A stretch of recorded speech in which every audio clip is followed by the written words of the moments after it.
Halo sobat pecinta ikan hias dimanapun kalian berada, pada bahasan kali ini, kalian akan saya ajak membahas, bagaimana cara terbaik, mengobati kutu jarum dengan mudah, tanpa kita mencabutinya. Oke, tanpa berlama-lama kita masuk ke videonya.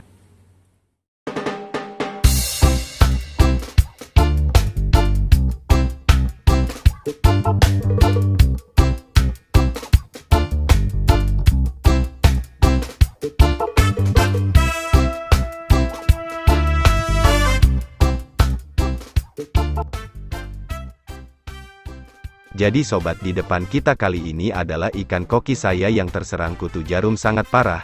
Ini akan kita jadikan contoh dan pokok pembahasan kita nanti. Sebelumnya saya ingin memberikan sedikit pengetahuan, bahwa kutu jarum bisa muncul, dan menyerang ikan kita karena yang pertama adalah parameter suhu dan pH air yang tidak sesuai, sehingga memicu tumbuhnya bakteri-bakteri dan salah satunya adalah kutu jarum tersebut.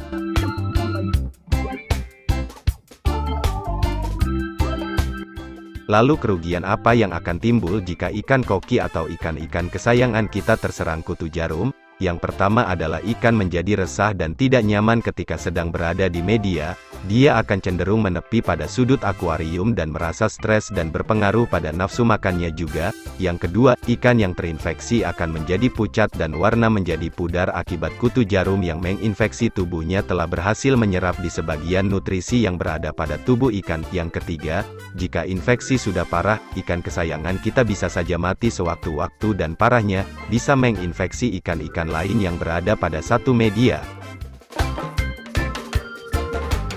Lalu pokok pembahasan kita kali ini adalah merujuk pada cara mengobati ikan koki kesayangan kita. Di dalam mengobati ikan yang terserang kutu jarum adalah ada dua pilihan, yaitu yang pertama dengan cara mencabutinya secara manual dengan menggunakan jari, ataupun dengan cara mencabutinya dengan menggunakan pinset. Lalu cara yang kedua adalah yang kebetulan juga menjadi pokok bahasan kita kali ini adalah menggunakan bantuan ikan lain, yaitu kita bisa menggunakan ikan manfish, ataupun ikan Sumatera atau tiger barb. Nah, kebetulan di tempat saya ada stok ikan Sumatera, yang bisa saya berikan contoh kepada kalian, untuk bisa dimanfaatkan sebagai opsi mengobati ikan koki yang terserang kutu jarum. Kenapa kita dianjurkan untuk menggunakan ikan Sumatera? Karena yang pertama, ikan Sumatera punya karakter kuat untuk membersihkan jamur dan memakan kutu-kutu yang menempel dan menginfeksi pada ikan-ikan yang berukuran lebih besar.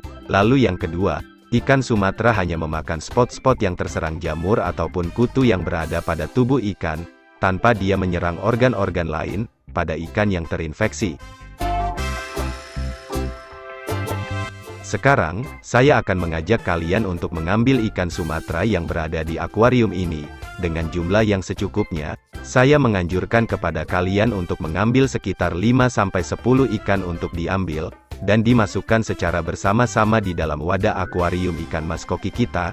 Karena apa? Karena ikan Sumatera adalah ikan yang hidup secara berkoloni, jadi janganlah kita memanfaatkan ikan Sumatera untuk penyembuhan dengan jumlah yang sedikit, karena bila kita hanya menggunakan ikan Sumatera dengan jumlah kecil, maka besar kemungkinan ikan Sumatera tidak mau melakukan tugasnya bersih-bersih dengan baik.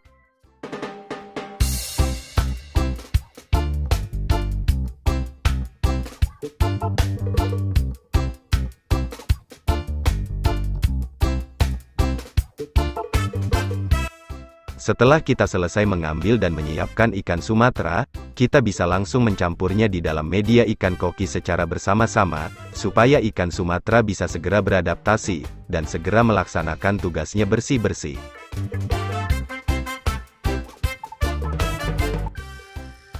Setelah ikan Sumatera masuk di wadah media ikan koki, mereka membutuhkan waktu setidaknya sekitar 1 hingga 2 jam sampai mereka bisa melaksanakan tugasnya bersih-bersih dengan benar.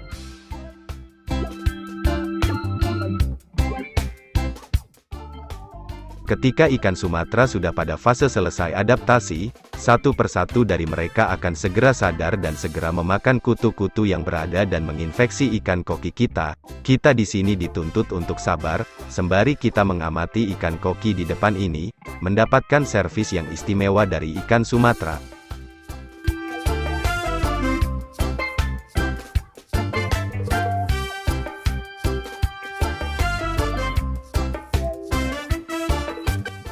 Di samping ikan Sumatera yang suka makan kutu, mereka juga akan membasmi jamur-jamur yang menempel pada ikan koki sampai habis.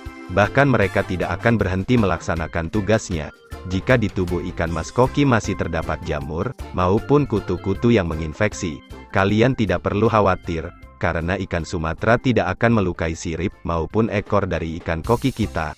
Kita hanya perlu percaya kepada jasa yang diberikan oleh ikan Sumatera.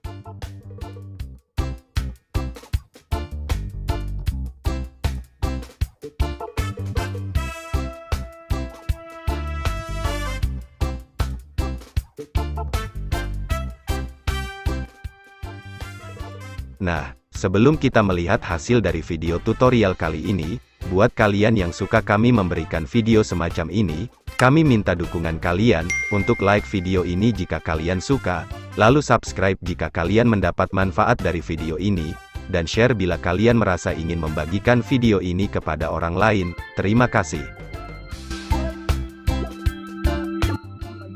Setelah sekitar waktu 1 kali 24 jam, mungkin ikan Sumatera sudah cukup untuk membersihkan kutu dan jamur pada ikan koki. Kini tiba saatnya untuk kita mengganti seluruh air media lama dengan air yang baru. Hal ini diperlukan agar telur-telur kutu dan penyakit-penyakit yang masih menjadi satu pada air media bisa terbuang seluruhnya. Dan juga, jangan lupa untuk sekalian membersihkan alat-alat dan juga ornamen akuarium yang berada pada satu media. Setelah semua hal itu terpenuhi, lalu hal selanjutnya adalah, kita diwajibkan untuk menambahkan garam ikan kepada wadah media dengan porsi secukupnya, supaya bekas luka yang ditimbulkan dari kutu jarum yang tercabut dari tubuh ikan, bisa dengan cepat disembuhkan, dan tidak terjadi infeksi yang akut. Lalu setelah garam ikan kita penuhi, kita juga perlu untuk memberikan obat-obatan ikan, untuk mencegah timbulnya kembali spora-spora jamur, ataupun telur-telur kutu jarum.